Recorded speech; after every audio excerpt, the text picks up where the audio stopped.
13 anos. Esse foi o tempo que o Brasil levou para descobrir que o testamento de um dos maiores diretores da TV Globo não era apenas um papel, mas uma sentença de guerra.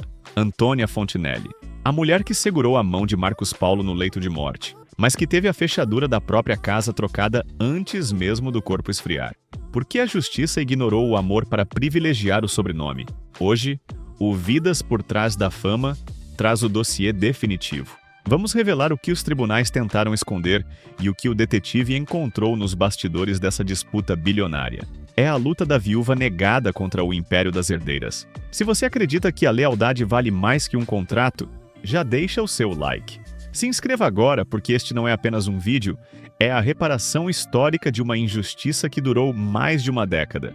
Prepare-se, a verdade vai aparecer agora. Para entender o presente, precisamos voltar ao momento em que as luzes se apagaram para Marcos Paulo. Imagine viver 10 anos ao lado de um homem, construir uma história, ser sua produtora, sua confidente e, acima de tudo, sua enfermeira nos dias mais sombrios. Antônia Fontinelli não era apenas a namorada da vez. Ela era a mulher que enfrentou o diagnóstico de câncer ao lado dele, que lidou com as sessões de quimioterapia e que organizava a agenda de um homem que, apesar de poderoso, estava fragilizado. Mas para a alta cúpula e para a elite que rodeava o diretor, Antônia sempre foi vista como uma intrusa. O público em nossos comentários foi cirúrgico. Muitos a comparam com Adriane Galisteu. E a analogia é perfeita. Assim como Galisteu foi apagada do luto oficial de Ayrton Senna para dar lugar a uma imagem higienizada da família, Antônia sofreu a mesma tentativa de cancelamento histórico. Por que a TV Globo e as herdeiras legítimas precisavam que ela não existisse? A resposta está no poder da narrativa. Se Antônia fosse reconhecida como a viúva oficial, ela teria voz, teria direitos e, principalmente, teria o controle sobre parte do legado intelectual de Marcos Paulo. A perseguição começou antes mesmo da missa de sétimo dia. Relatos de bastidores indicam que, enquanto Antônia ainda processava a perda, as engrenagens do inventário já giravam em uma velocidade assustadora. A justiça dos homens começou a ser desenhada não com base no afeto, mas na exclusão. O detetive que analisou este caso aponta que houve uma movimentação coordenada para que Antônia fosse retirada de cena. O objetivo era claro: transformá-la em uma companheira passageira, uma nota de rodapé na biografia de um gênio. Mas o que eles não contavam era com a fibra de uma mulher que, como ela mesma diz, desceu o poço para cavar a própria água. Antônia não aceitou o papel de coadjuvante no funeral do próprio marido. E foi ali, entre o luto e o tribunal, que a guerra de 13 anos teve início. Milhares de seguidores afirmam: quem cuidou foi ela. E essa é a verdade que dói nos herdeiros. A presença de Antônia no leito de morte é a prova viva de que o sobrenome não garante presença e o sangue não garante cuidado. Enquanto o diretor definhava, onde estavam os outros interessados na fortuna? A história que a TV não contou começa na solidão do hospital, onde apenas um par de mãos segurava a de Marcos Paulo: as mãos de Antônia. Neste capítulo, abrimos a caixa de Pandora da exclusão social e jurídica. Prepare-se para entender como a máquina do Projac foi usada para silenciar uma mulher que sabia demais e que amava demais para ser comprada com migalhas. Marcos Paulo era um mestre da direção, mas na vida real cometeu o erro que destruiria a paz de sua família. Por que um homem tão inteligente, cercado pelos melhores advogados, deixou uma brecha tão grande em sua sucessão? A resposta é o medo. Marcos vivia em uma corda bamba. De um lado, o amor intenso por Antônia Fontinelli. Do outro, o temor de desagradar as filhas e sofrer um afastamento familiar. Seguidores questionam: como ele não oficializou no papel? O detetive que analisou os bastidores revela que Marcos tentou um meio-termo para evitar conflitos em vida. Ele acreditava que a carta manuscrita, deixada em uma pasta, bastaria para garantir o futuro de Antônia, sem precisar enfrentar as filhas enquanto respirava. Foi esse receio de comprar a briga que jogou Antônia em uma cova de leões. Ele escreveu de próprio punho que desejava deixar 60% das disponibilidades financeiras para ela, mas não registrou em cartório nem chamou testemunhas. Esse erro técnico é o que juristas chamam de vício de forma, mas o público chama de falta de coragem. Marcos foi, como disse uma seguidora, um moleque ao não honrar a companheira na doença. Ele sabia da rivalidade silenciosa e sentia a tensão entre Antônia e as herdeiras. Ao deixar apenas uma carta, deu às filhas a arma perfeita para contestar sua vontade. O argumento jurídico era frio. Se ele quisesse, teria ido ao cartório, mas o emocional era outro. Ele queria, mas não o preço da discussão em casa. Essa omissão custou caro. Marcos subestimou a força da lei e a frieza dos números. Achou que o afeto das filhas se traduziria em respeito pela mulher que ele amava. Ledo engano. No momento em que o caixão fechou, a carta virou um papel contestável. O diretor, que criava finais felizes, escreveu para si uma tragédia jurídica. O silêncio dele em vida foi o grito de guerra delas após a morte. O detetive aponta que esse erro foi alimentado pela falsa sensação de imortalidade. No mundo das grandes fortunas, o tempo só aumenta a ganância. Enquanto Antônia organizava medicamentos, o patrimônio já era vigiado como espólio de guerra. A verdade deste capítulo é amarga. Marcos Paulo amou Antônia, mas não a protegeu do sistema que ele mesmo integrou. Ele foi o diretor da própria ruína familiar, deixando para trás apenas uma promessa que a justiça levaria 13 anos para decifrar. Se o luto é um território sagrado, para as herdeiras de Marcos Paulo, ele foi um campo de estratégia militar. Horas após o enterro, enquanto Antônia Fontinelli ainda tentava processar o silêncio do apartamento que compartilhava com o diretor, um movimento coordenado aconteceu nos bastidores. A cena parece saída de uma novela das 9, mas foi a realidade nua e crua. A troca das fechaduras. Esse gesto não foi apenas uma medida de segurança patrimonial, foi um ato de expulsão simbólica. Ao girar a chave, as filhas enviaram um recado claro: você nunca pertenceu a este lugar. Nos comentários, o público não poupa críticas. Muitos citam a postura de Flávia Alessandra, mãe de uma das herdeiras, comparando sua frieza à de vilãs icônicas. O detetive que investigou o caso aponta que houve uma limpeza de vestígios. Documentos, objetos pessoais e memórias foram trancados sob o novo segredo das portas. Antônia, que segurou a mão de Marcos no hospital, foi impedida de entrar no próprio lar para buscar uma peça de roupa. Essa é a face mais cruel da ganância. A desumanização de quem cuidou, em prol de quem quer herdar. O plano era isolar Antônia juridicamente. Ao impedir o acesso dela ao imóvel, as herdeiras tentavam descaracterizar a união estável. A narrativa delas nos tribunais era de que Antônia era apenas uma namorada de ocasião, alguém que não tinha raízes na vida do diretor. Mas os vizinhos, os funcionários e os amigos sabiam a verdade. Como disse um seguidor, formiga sabe que roça come. As herdeiras não contavam com a resiliência de Antônia, que se recusou a sair de cena sem lutar pelo que o próprio Marcos havia prometido. O detetive revela que esse bloqueio das propriedades foi apenas a ponta do iceberg. Houve uma tentativa sistemática de inventariar até o que não estava à vista, enquanto Antônia era pintada na mídia como uma mulher interessada apenas no dinheiro.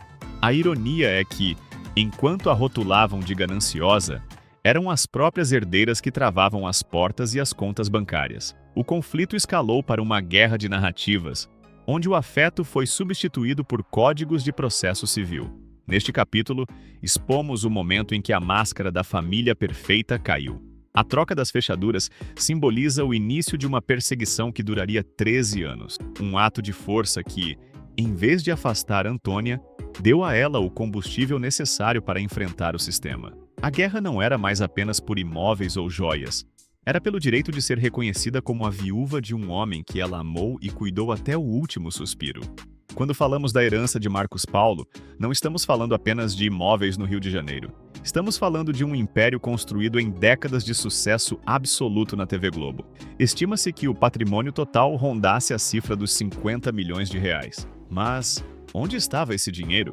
O detetive que mergulhou nas contas do diretor revela que o rastro do dinheiro era um labirinto complexo, envolvendo contas no exterior, investimentos em obras de arte e participações em lucros que pouca gente conhecia.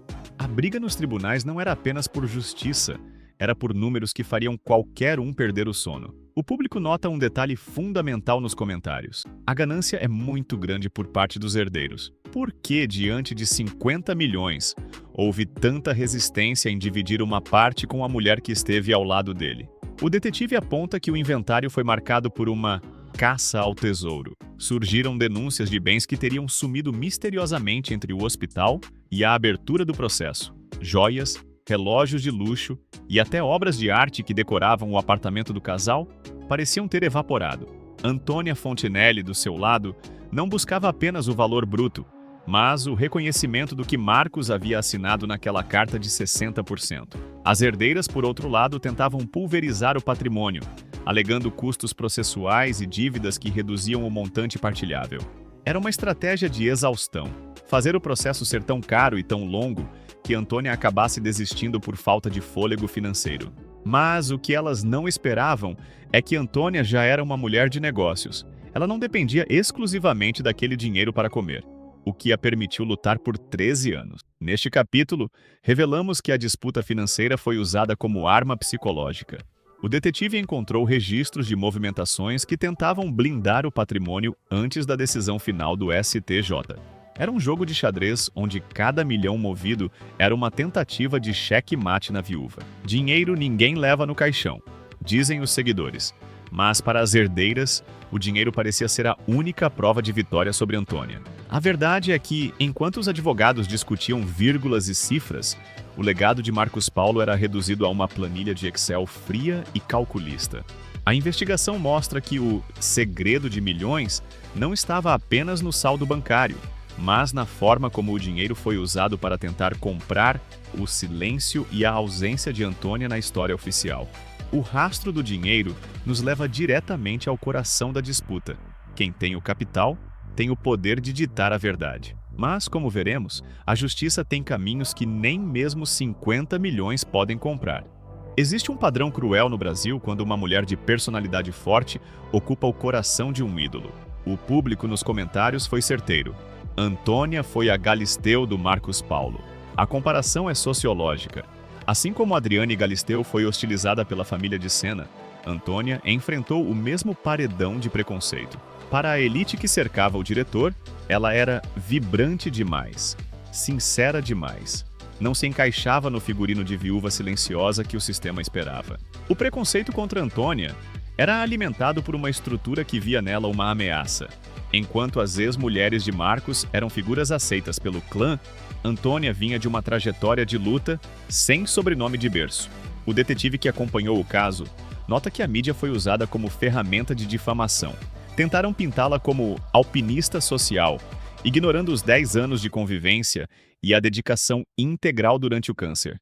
Negar sua viuvez era uma tentativa de higienizar a biografia do diretor, como se os anos ao lado dela fossem um erro. Lhe negaram a sua viuvez, diz um dos comentários mais curtidos. Essa negação tinha um objetivo financeiro e simbólico. Se ela não é a viúva, não tem lugar na primeira fila do funeral. Logo, não tem lugar no inventário.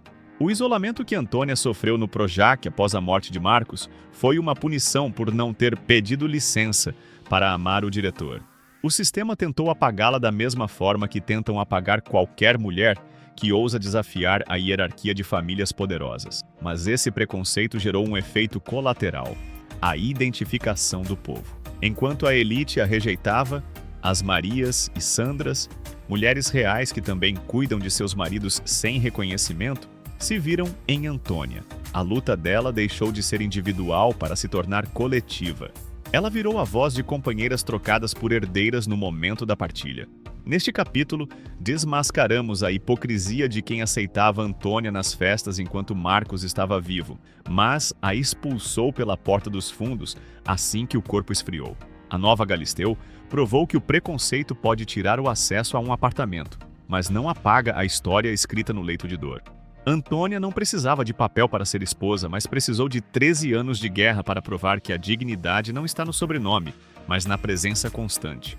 Em meio ao fogo cruzado entre Antônia Fontinelli e as herdeiras, surgiu uma voz que ninguém esperava, mas que tinha o peso de uma sentença: a de Vicente Cesso, o pai de Marcos Paulo. Enquanto o sistema tentava pintar Antônia como uma estranha, o homem que criou o diretor trouxe a verdade à tona. Um dos comentários mais impactantes no nosso canal resumiu bem: até o pai dele foi a favor dela. Cesso não apenas reconheceu Antônia como a companheira legítima, mas revelou que ela foi a única barreira entre Marcos Paulo e a solidão profunda em seus últimos anos. Para as herdeiras, o apoio do avô foi um golpe técnico e moral. Como contestar a palavra do patriarca? O detetive que analisou a árvore de conflitos deste caso Nota que Vicente Cesso via em Antônia o que as filhas se recusavam a enxergar: a lealdade. O pai do diretor sabia que, quando a doença apertou, não foram as mansões ou os troféus da Globo que consolaram Marcos, mas o cuidado diário de Antônia. Cesso chegou a declarar que a nora abriu mão de sua própria vida profissional para se tornar a guardiã da saúde do filho dele. O apoio de Vicente Cesso foi crucial, porque ele derrubou a narrativa da união estável de fachada. Ele testemunhou o cotidiano do casal, as crises hospitalares e a felicidade genuína que Marcos expressava. Segundo relatos, Vicente ficou horrorizado com a forma como as netas trataram Antônia logo após o falecimento. O gesto dela em recusar a herança do próprio sogro, citada por seguidores como prova de sua independência financeira, só reforçou a tese de que sua luta nunca foi por necessidade, mas por direito e dignidade. No tribunal, o testemunho de Cesso foi uma bomba. Ele invalidou o argumento de que Antônia era uma intrusa. Se o pai do falecido se aceitava como nora e esposa, quem eram as herdeiras para dizer o contrário? O público observa. Antônia merece todo o respeito. O pai de Marcos sabia quem era quem. Esse apoio inesperado isolou as filhas no campo da moralidade. Elas tinham o Código Civil ao seu lado, mas Antônia tinha a bênção do patriarca e a prova do cuidado. Neste capítulo, exploramos como a verdade de um pai pode ser mais poderosa que 1000 petições judiciais. Vicente Cesso não defendeu Antônia por amizade, mas por justiça ao legado do próprio filho. Ele viu o amor que a família tentou esconder e decidiu que não seria cúmplice do apagamento daquela mulher. A aliança entre o pai e a viúva mostrou ao Brasil que, no fim das contas, a família real não é aquela que divide o espólio, mas aquela que compartilha a dor e o respeito. Não há como falar da guerra pela herança de Marcos Paulo sem mencionar um nome que paira sobre todo o processo: Flávia Alessandra. Embora ela não fosse herdeira direta, sua figura como mãe de uma das filhas do diretor e sua influência na mídia colocaram-na no centro do furacão. O público em nossos comentários é implacável. Muitos utilizam a palavra ganância e relembram sua personagem Cristina de Alma Gêmea para traçar paralelos com a vida real. Mas o que há de fato e o que há de narrativa nessa rivalidade que parou o Brasil? O detetive que analisou os bastidores aponta que a tensão entre Antônia e Flávia não nasceu no inventário. Ela já existia nos corredores do Projac. Para muitos seguidores, Flávia teria sido a mentora intelectual da resistência das herdeiras contra Antônia. Eu achei lastimável o fato da Flávia Alessandra incitar essa contenda, diz um dos comentários. O público sente que houve uma tentativa de proteger não apenas o patrimônio da filha, Júlia, mas de apagar a relevância de Antônia na biografia do diretor. A estratégia de trocar as fechaduras e isolar a viúva é vista por muitos como uma extensão dessa frieza calculada.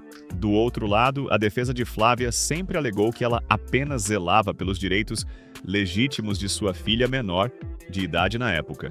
Juridicamente, ela tinha a obrigação de agir. Porém, no Tribunal da Opinião Pública, a questão é moral. Por que não houve um gesto de empatia? Por que transformar uma união de 10 anos em uma batalha de papel timbrado? Antônia sempre afirmou que Flávia usou sua influência na emissora para tentar fechar portas profissionais, criando um isolamento que ia além do dinheiro. O detetive revela que a disputa ganhou contornos de uma novela de vingança. Enquanto Flávia mantinha a imagem de moça de família e estrela da Globo, Antônia ocupava o papel da rebelde, que falava as verdades que ninguém queria ouvir. Essa dualidade alimentou o engajamento do caso por 13 anos. As filhas são herdeiras legítimas, mas a senhora que estava ao lado do homem no pior momento também deve ser considerada, resume uma seguidora. O papel de Flávia Alessandra nessa história, seja como protetora da filha ou como antagonista da viúva, é o que torna este capítulo o mais polêmico de todos. Justiça ou ganância? A resposta depende de qual lado do tribunal você está. Mas uma coisa é certa, a imagem de Flávia Alessandra nunca mais foi a mesma para uma parcela do público que viu na sua conduta uma falta de humanidade com quem cuidou de Marcos Paulo até o fim. Neste capítulo, dissecamos como o poder e o sobrenome foram usados para tentar esmagar o afeto e como Antônia Fontinelli sobreviveu ao embate com uma das mulheres mais poderosas da TV brasileira. A justiça vem no tempo de Deus e não no tempo dos homens. Este comentário repetido em nosso canal resume o sentimento de quem acompanhou essa batalha por mais de uma década. Existe uma diferença abismal entre o que está escrito nos códigos de processo e o que o povo entende como justo. Para a lei dos homens, a falta de uma assinatura quase apagou 10 anos de história. Para a lei de Deus, o que conta é o amparo e a fidelidade no leito de dor. O detetive que analisou este processo nota que a defesa das herdeiras se apegou estritamente à letra fria. Elas usaram a burocracia como escudo para negar o óbvio. Mas, como dizem os internautas, nada fica escondido sob o sol. Enquanto advogados discutiam a validade de uma carta manuscrita, o público já havia dado o veredito. A lei de Deus tarda, mas não falha, comentou uma seguidora. Essa percepção de que existe uma justiça maior confortou Antônia enquanto portas se fechavam. Neste capítulo, exploramos a justiça poética. Antônia enfrentou juízes que pareciam ignorar a realidade da união estável. Parecia que ela perderia tudo, não por falta de provas, mas por um sistema que privilegia a forma sobre o conteúdo. Mas o clamor popular e a resiliência dela forçaram o sistema a olhar para as evidências. Como um seguidor apontou, união estável não precisa de papel, basta a evidência pública. E o Brasil foi testemunha. A investigação reflete sobre o peso da consciência. Enquanto as herdeiras travaram recursos por 13 anos, perderam algo que o dinheiro não compra: a aprovação pública. Ninguém leva dinheiro no caixão, avisam os comentários. O detetive aponta que a vitória de Antônia no STJ foi uma validação espiritual. Foi o momento em que a lei dos homens teve que se curvar aos fatos. A lei de Deus se manifestou na sobrevivência de Antônia. Enquanto muitos achavam que ela seria destruída, ela ressurgiu forte e empreendedora. A justiça tardia provou que, embora homens possam trocar fechaduras e esconder testamentos, não podem trancar o destino de quem agiu com lealdade. Este capítulo é sobre a fé de que a verdade sempre encontra um caminho para emergir das cinzas de um processo empoeirado. Depois de 13 anos de uma guerra que parecia infinita, o martelo finalmente bateu. Mas o valor surpreendeu o Brasil: 4 milhões de reais. Para quem acompanhou as notícias de um patrimônio estimado em 50 milhões, a pergunta que ecoou nos comentários foi imediata. Desistiu? Pegou só isso? O detetive que analisou o desfecho desse acordo aponta que esse número esconde uma estratégia muito mais profunda do que um simples cala a boca. Seria uma vitória real ou Antônia Fontinelli aceitou migalhas para ter sua paz de volta? O público está dividido. De um lado, há quem veja os 4 milhões como uma derrota. Lutou tanto para isso? Questionam alguns. Mas, para entender esse valor, precisamos olhar o que estava em jogo. O detetive revela que o processo de inventário estava se tornando um buraco negro jurídico. Impostos, custas processuais, honorários advocatícios e a desvalorização de bens parados há mais de uma década estavam comendo a herança. Antônia, com a inteligência de quem já desceu o poço para cavar água, entendeu que 4 milhões na mão valiam mais do que 20 milhões em uma promessa judicial que poderia levar mais 20 anos para se concretizar. Além disso, há o fator moral. Ao aceitar o acordo, Antônia não apenas recebeu o dinheiro, ela recebeu o reconhecimento judicial de que era, sim, herdeira. O valor pode ter sido reduzido, mas o status de viúva legítima tornou-se incontestável. Para as herdeiras, o pagamento foi a admissão de que elas perderam a narrativa de que Antônia era uma intrusa. Como diz um seguidor, ela venceu e já ganhou a grana. O detetive aponta que o acordo foi uma saída estratégica para ambas as partes. As filhas pararam de gastar com advogados e Antônia pôde finalmente encerrar o capítulo mais doloroso de sua vida. Mas fica a pulga atrás da orelha. 4 milhões diante de uma fortuna tão vasta é justo? Muitos internautas acreditam que não. A ganância das filhas venceu no cansaço, dizem alguns. O detetive nota que o sistema jurídico brasileiro muitas vezes beneficia quem tem mais fôlego para esperar.